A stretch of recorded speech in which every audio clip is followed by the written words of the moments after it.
महाविकास आघाडीतील तीनही पक्ष आज केंद्रामध्ये स्वबळावर पर्याय होऊ शकण्याच्या परिस्थितीमध्ये नाही.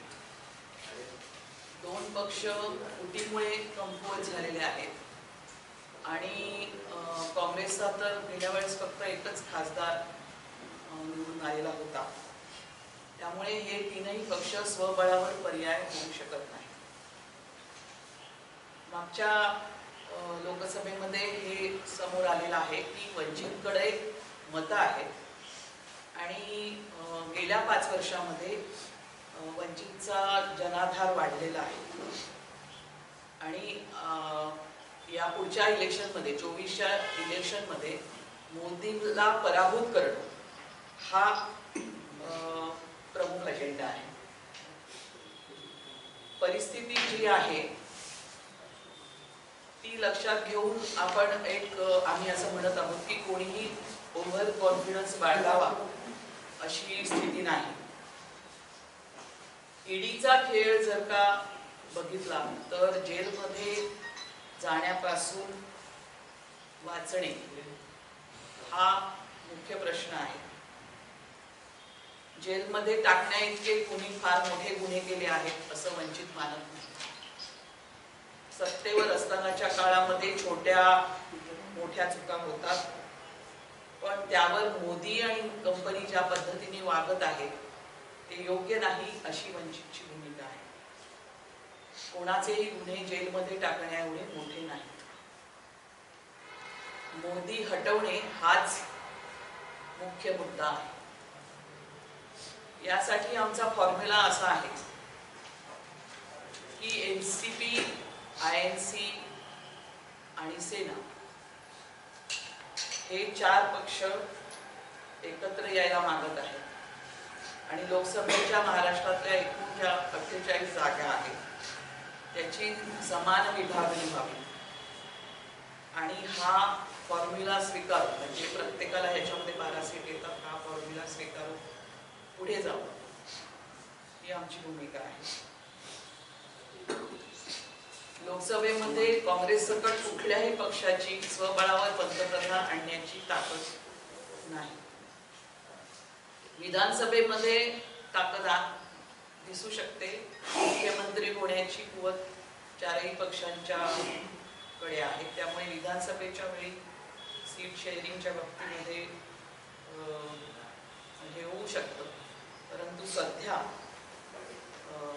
लोकसभेमध्ये ते शक्य नाही आहे, कारण तशा पद्धतीची ताकद नाही.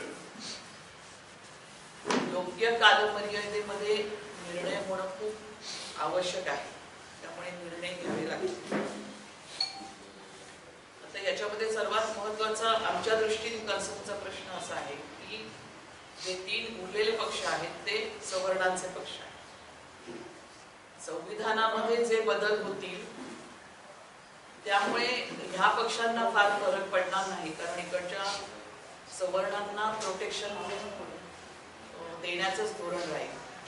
परंतु या ठिकाणचे जे वंचित समूह आहेत ते अनप्रोटेक्टेड आहेत. त्यामुळे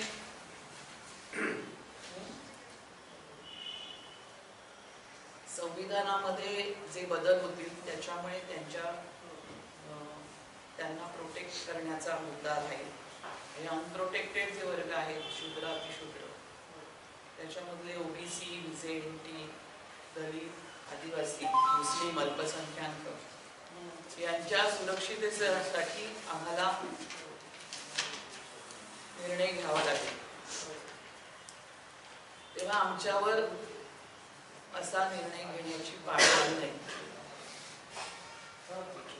वरील फॉर्म्युलामध्ये म्हणजे जर का 12 सीटचा फॉर्म्युला प्रत्येक पक्षाला अशा पद्धतीचा जो फॉर्म्युला आहे याच्यामध्ये आमची कमिटमेंट ही आहे की याच्यापैकी मिनिमम 3 उमेदवार हे मुस्लिम राहतील. ज्या समूहासाठी वंचित एक राजकीय भूमिका घेत आहे ते जे या ठिकाणचे वंचित समूह आहेत, ओबीसी, जेएनटी, यांच्यासाठी देखील योग्य प्रतिनिधित्व आम्ही देऊ जे इतर प्रस्थापित पक्ष देत नाही. आणि शेवट करताना मी एवढंच सांगेन की ही आमची भावना आहे की आपण सर्वांनी एकत्र येऊन ही लढली पाहिजे. केंद्रामध्ये मोदीला पराभूत करणं हाच मुख्य अजेंडा ठेवून सर्वांनी एकत्र येऊन परिस्थितीचं गांभीर्य ओळखून लवकरात लवकर निर्णय घेतला पाहिजे. ही वंचित बहुजन आघाडीच्या राज्य कार्यकारिणीची भावना आहे. 12 जागा तुम्ही म्हणताय त्या साधारण कुठल्या आहेत? नाही, तसं काही नाही. 12 जागा म्हणजे त्याच्यावरती नंतर चर्चा होऊ शकते. बरं, तुम्ही 3 मुस्लिम देणार आणि मग इतर कुणाला देणार याचं काय ठरलं? मी म्हटलं ना की वंचित समूह जे आहे त्या वंचित समूहांना प्रामुख्याने प्रतिनिधित्व आहे. 9 जागेवर तुम्ही आज काही एक्सरसाइज केला असेल ना की या मतदारसंघामध्ये वाढलेली होती, मत वाढले, अशी कुठले मतदारसंघ तुम्हाला आढळले जिथे नाही आपली ताकद आहेच? त्याची आत्ता या ठिकाणी चर्चा आम्हाला करायची नाही. आम्ही स्टेटमेंट जे आहे ते आमचं जे धोरणात्मक भूमिका आता यांच्या समोर गेलेली आहे तेवढीच. आपला लोकसभेमध्ये एकही खासदार नाही.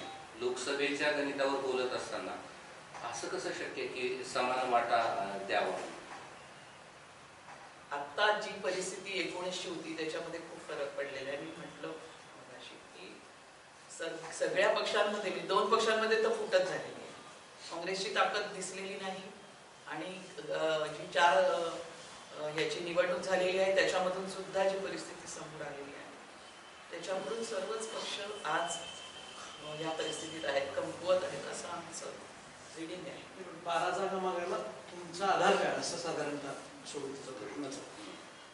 म्हणजे मागच्या वेळेसच्या निवडणुकांमध्ये 2 नंबर लागते, 3 नंबर लागते, काहीतरी मागच्या वेळेची ताकदच राहिलेली नाही असं आमचं. मागच्या इलेक्शन शेवटी म्हणजे जे ज्यांचे खासदार निवडून आले होते त्यांचे खासदार आज दुसऱ्या पक्षामध्ये गेलेले आहेत, अर्ध्या पक्षात त्यांच्या ज्या फुटी झालेल्या आहेत तिथे गेलेले आहेत. त्यामुळे ती ताकदही आपल्याला धरता येत नाही. नाही, ती 12 जागा ह्या तुमच्यासाठीचं म्हणजे की तुमची आमची भूमिका ही आहे की राज्यभरामध्ये वंचित बहुजन आघाडीची एक मोठी जनाधार आहे, मोठी वोट बँक आहे जी गेल्या 5 वर्षामध्ये मोठ्या प्रमाणात वाढली आहे. 2019ला आमच्याकडे बूथ लेवल पर्यंतचं स्ट्रक्चर नव्हतं.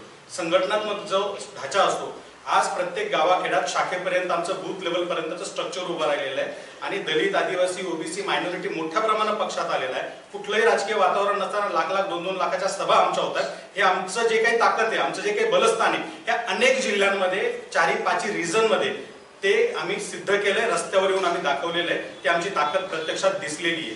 आता या ठिकाणी जी काही राजकीय परिस्थिती प्रत्येक पक्षाची आहे ती पाहता सगळ्यांमध्ये फाटाफूट झाली, सगळ्यांची ताकद कमी आहे. या वेळेला जागेवरून भांडत बसण्यापेक्षा किंवा एकमेकांची हमरीतुमरी करण्यापेक्षा आपण एका अजेंड्यासाठी येतो, एका ध्येयासाठी येतोय, समसमान जागा वाटप करूयात आणि ताकदीने मोदीचा पराभव करूयात, कारण तोच महत्वाचा अजेंडा या ठिकाणी आपला असला पाहिजे. ही भूमिका आज राज्य कार्यकारिणीमध्ये ठरली. त्यामुळे आम्ही या ठिकाणी हा प्रस्ताव ठेवलेला आहे. हा प्रस्ताव आता इतर पक्षांपर्यंत आपल्या माध्यमातून जाईल. त्यावर भविष्यात काय जे काय होतील ते निर्णय होतील. पुन्हा आम्ही आपल्याशी या संदर्भामध्ये जे काही पक्षांतर्गत चर्चा होऊन ठरेल किंवा इतर पक्षाच्या प्रतिक्रिया येतील त्यावर ठरेल, त्यावर भूमिका मांडू.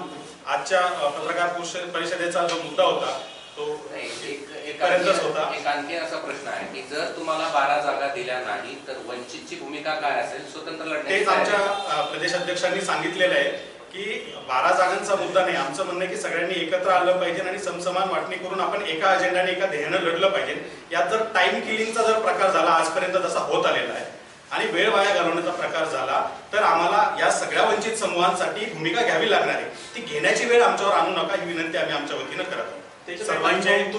सर्वांचे धन्यवाद, आभार. 2 आठवडे 1 आठवडा टाइम आउट दिलाय का तुम्ही?